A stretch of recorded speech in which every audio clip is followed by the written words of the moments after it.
তুমি যদি একটা রোজা ভাঙো, একটা রোজার কাফারা লাগাতার 2 মাস রোজা, লাগাতার, মধ্যখানে বিরতি দেওয়া যাবে না। লাগাতার 2 মাস রোজা থাকলে একটার বদলে কাফারা হবে। এরপরে যথেষ্ট নয় এই কাফারা, এই 2 মাস লাগাতার রোজা থাকার পরে আল্লাহর কাছে মাপ চাইতে হবে তুমি বিনা কারণে কেন রোজাটা ভাঙলে। এরপরে কিয়ামত পর্যন্ত, বিচারের মাঠ পর্যন্ত অপেক্ষা করা লাগবে এটা জানার জন্য যে তুমি যে তওবা করেছো এই তওবা আল্লাহ কবুল করেছে কিনা। কত ভয়ানক একটা ব্যাপার না? রোজা রাখবা ইনশাআল্লাহ, রোজা রাখবা ইনশাআল্লাহ। বেতাগার মানুষ খুশি হয়ে যাও, সন্তুষ্ট হয়ে যাও রবের প্রতি, তারা যারা তোমরা রমাদান মাস পাচ্ছ। আল্লাহ আমাদের সবাইকে রমাদান পর্যন্ত পৌঁছে দিন। ইয়া আল্লাহ, রমাদান পর্যন্ত না নিয়ে আপনি মৃত্যু দিয়েন না। জানবে তুমি রমাদান কি জানবে? আন আবি হুরায়রা রাদিয়াল্লাহু আনহু, আবু হুরায়রা রাদিয়াল্লাহু আনহু থেকে বর্ণিত, তিনি বলেন আন্না রাসূলুল্লাহ সাল্লাল্লাহু আলাইহি ওয়াসাল্লাম قال, রাসূল সাল্লাল্লাহু আলাইহি সাল্লাম বলেছেন, ইযা জাআ রমাদান ফুতিহাত। ও মানুষ শুনে নাও, আবু হুরায়রা বলছে মুহাম্মদ সাল্লাল্লাহু আলাইহি ওয়াসাল্লাম বলেছে, ইযা জাআ রমাদান, যখন রমাদান মাস আসে, আল্লাহ আল্লাহ আল্লাহ আল্লাহ আল্লাহ, ফুতিহাত আবওয়াবুল জান্নাহ, আবওয়াবুল জান্নাহ, জান্নাতের দরজা খুলে দেওয়া হয়। ওয়া গুলিকাত আবওয়াবুন নার, জাহান্নামের দরজাকে বন্ধ করে দেওয়া হয়। আলহামদুলিল্লাহ, ইয়া আল্লাহ, কি মাস এটা! ইয়া আল্লাহ, আরে কি মাস! সুবহানাল্লাহ, জান্নাতের দরজা খুলে দেওয়া হয়, জাহান্নামের দরজা বন্ধ করে দেওয়া হয়। ওয়া সুফিদাতিশ শায়াতিন, এবং দুষ্ট জিনদেরকে বন্দী করে ফেলা হয়। রোজা যে ভাঙছো, শয়তানের তো দোষ দিতে পারবা না। রমজান মাসে যারা নামাজ পড়ে না তারা তো ইবলিসের দোষ দিতে পারবে না। যদিও কিয়ামতে ইবলিসের দোষ দিয়ে পার পাওয়া যাবে না রমজান মাস ছাড়াও, কিন্তু বড় আফসোস যারা রমজানের সিয়াম পালন করে না, 5 ওয়াক্ত সালাত আদায় করে না, জিনা করে, ধূমপান, মদ পান করে, গাঁজা পান করে, যারা রমাদানে জুলুম করে স্ত্রীদের প্রতি, যারা ছেলে সন্তানের প্রতি জুলুম করে, যারা গালাগালি মারামারি করো, তোমরা রমাদানে ইবলিসের তো দোষ দিতে পারবা না। তাহলে মেনে নাও মিনাল জিন্নাতি ওয়ান নাস, শয়তান 2 রকম, একটা মানুষ শয়তান, একটা জিন শয়তান। এই রমাদান আসলে বোঝা যায় কোনটা মানুষ শয়তান। ইবলিস শয়তান তো দেখা যায় না, মানুষগুলো দেখা যায়। আল্লাহ মাফ করুন, আল্লাহ আমি তিরস্কার করে বলছি না, দেখা যায়। আল্লাহ ক্ষমা করে হিদায়াত দান করুন আমাদেরকে।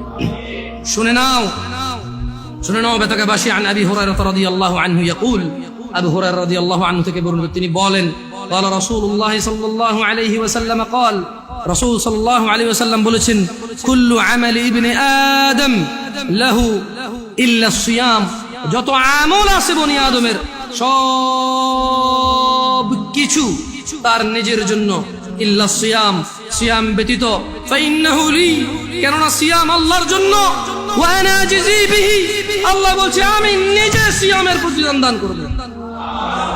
তোমার সালাত, তোমার যাকাত, তোমার হজ, তোমার সাদাকা, আল্লাহ সুবহানাহু ওয়া তাআলা বলছে কুল্লু আমালি ইবনে আদম লাহু, সব ভালো কাজ বনি আদমের তার জন্য, ইল্লা সিয়াম, রোজা ছাড়া, ফাইন্নাহু লি, আল্লাহ বলছে যে রোজা হচ্ছে আল্লাহর জন্য, ওয়া আনা আজজি বিহি, এবং আমি মানে আল্লাহ নিজে রোজার প্রতিদান দান করবে, কেউ দিতে পারবে না।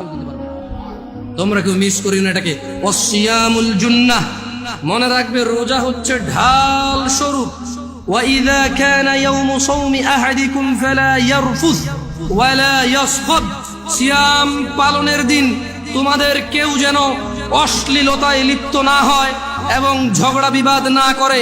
ফাইন সাব্বাহ আহাদুন আও আও আও আও কাতালাহ ফালইয়াকুল ইন্নী আমরুন সিয়াম, ইন্নী আমরু সিয়াম। যদি কেউ তাকে গালি দেয়, তোমাদের মধ্যে যদি কাউকে কেউ গালি দেয় অথবা ঝগড়া করে, সে যেন বলে আমি ঝগড়াও করবো না, গালিও দিব না, আমি সিয়াম। কারণ সিয়াম কার জন্য? সব আমল কার জন্য? সব আমল কার জন্য? নিজের জন্য। সিয়াম কার জন্য? সিয়ামের প্রতিদান কে দিবে? আল্লাহ তাআলা দিবে। শোনো দিনী ভাইরা, বলার অনেক কিছু ছিল, আল্লাহ যদি চায় ইনশাআল্লাহ বলবো আস্তে ধীরে ধীরে।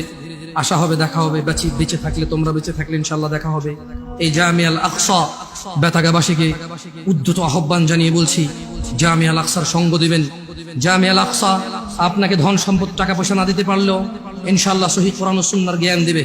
জামিয়াল আকসা ইনশাআল্লাহ আপনাকে সঠিক দিক নির্দেশনা দিবে। মানলে আপনি কল্যাণকামী হবেন, না মানলে নিজের ক্ষতি নিজে করবেন। জেনে রাখবেন, জামিয়াল আকসায় 2015 সালে স্টার্ট করেছি এখানে জামিয়াল আকসা। আলহামদুলিল্লাহ, আল্লাহ বরকত দিক এবং আল্লাহ অটল এবং আল্লাহ নিরাপত্তা দান করুন এই মসজিদ এবং মসজিদের মুসল্লিদেরকে এবং এই এলাকাবাসীকে, আমাদের সবাইকে আল্লাহ নিরাপত্তা দান করুন। জেনে রাখো বেতাগাবাসী, এই জামিয়াল আকসা 2015 সাল পর্যন্ত তোমাদের মধ্যে কেউ এখন এরকম বলতে পারবে না যে এমন কোন আমাল তোমাকে করতে বলেছে যা হাদিসের বিরুদ্ধে এবং কোরআনের বিরুদ্ধে। এই জামিয়াল আকসায় এখন পর্যন্ত এমন কোন খতিব 2015 সাল আমি আসার পর থেকে আসেনি যে তোমাকে এমন কোন কাজ থেকে নিষেধ করেছে অথচ তা আল্লাহ অনুমোদন দিয়েছে, রাসূল অনুমোদন দিয়েছে। এমন কোন কাজে এখন পর্যন্ত এখানে কোনো খতিব এসে তোমাকে নিষেধ করেনি। বেতাগাবাসী, তোমরা এই মসজিদের সঙ্গে থাকলে হয়তো হালুয়া রুটি পাবা না, খিচুড়ি বিরিয়ানি পাবা না, মিষ্টি জিলাপি পাবা না, তবে ইনশাআল্লাহ একটা একনিষ্ঠ দিন পাবা যা কোরআনের উপরে ভিত্তি করে, যা হাদিসের উপরে ভিত্তি করে। তোমরা এই মসজিদকে আঁকড়ে ধরো। তোমরা অবশ্যই জামিয়াল আকসার শুক্রবারের জুমার খুতবাটা মিস করিও না। জেনে রাখবে, জামিয়াল আকসা কোন কিসসা কাহিনী বলে না। জামিয়াল আকসা এই বেতাগা নাঙ্গলকোট পৌরসভা 1 নম্বরের এই মসজিদ 2015 সালের পর থেকে এখন পর্যন্ত মানুষকে কিসসা কাহিনী বলে খুতবা শোনায়নি। চেষ্টা করেছে যত খতিব এসেছে এখানে কোরআনের আয়াত বলে, হাদিস পড়ে তার বঙ্গ অনুবাদ সমসাময়িক বাস্তবিক 2-1টা উদাহরণ দিয়ে ব্যাখ্যা করে তোমাদেরকে বলার চেষ্টা করেছে। হ্যাঁ, এই জামিয়াল আকসার খুতবা অধিকাংশ সময় তোমাদের ইচ্ছার বিরুদ্ধে গেছে, অধিকাংশ সময় তোমাদের মতের বিরুদ্ধে গেছে। জামিয়াল আকসার খুতবা অধিকাংশ সময় তোমাদের জ্ঞান যা তোমরা জানতে তার বিরুদ্ধে গেছে। কিন্তু জেনে রাখো, একবারও এটা তুমি বলতে পারবে না যে অমুক সূরার অমুক আয়াতের বিরুদ্ধে গেছে, অমুক হাদিস গ্রন্থের অমুক হাদিসের বিরুদ্ধে গেছে। তোমরা জামিয়াল আকসাকে ভালোবাসো আল্লাহর জন্য, আল্লাহ তোমাদেরকে ভালোবাসুন।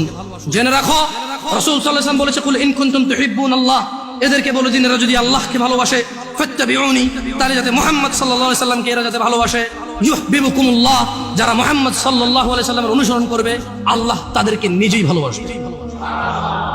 বেতাগাবাসী, তোমরা সন্তুষ্ট হও, আল্লাহর প্রশংসা করো যে তোমাদের মাঝে এমন একটা মসজিদ হয়েছে যে মসজিদে কোনো কিসসা কাহিনী হয় না, কোরআন এবং হাদিসের আলোচনা হয়। হ্যাঁ, আমি আবারও বলছি, তুমি সন্তুষ্ট হও। তোমার বিরুদ্ধে যায়, তোমার জ্ঞানের বিরুদ্ধে যায়, কিন্তু রবের পক্ষে আসে, রাসূলের পক্ষে আসে, তুমি সন্তুষ্ট হও। তোমার সন্তুষ্টির কারণ হওয়া উচিত।